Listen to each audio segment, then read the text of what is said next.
afterwards in the parking lot, he said, hey, you want to be in a play?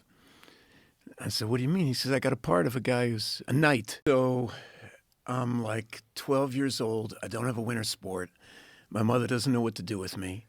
And my next door neighbor, he lived like 4 houses down. He took an acting class at the Paul Robeson Center of Performing Arts. And so my mother signed me up so that I could get picked up by his mom, taken to acting class in the winter and get dropped off, and be at home.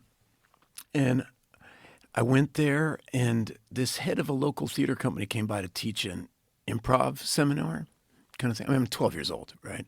And afterwards in the parking lot, he said, hey, you want to be in a play?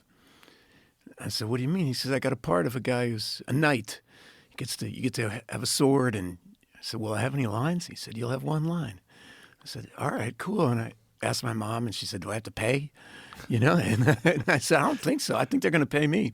So I went and I did this play, and it was George Bernard Shaw's St. Joan at the McCarter Theater in New Jersey. And it was a real play. Yeah, it was a proper play. Wow. And it was an incredible experience, to be honest with you, because my parents hated their jobs. They would go to work, and their life happened on the periphery of their employment. My mom would take the train to New York, and so she wouldn't get home till 7:30, something. She would leave at dawn.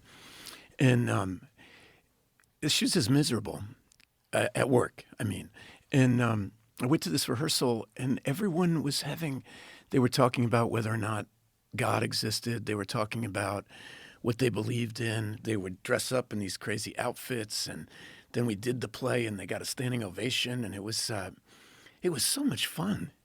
And it was the first time I was like, you could do this for a living?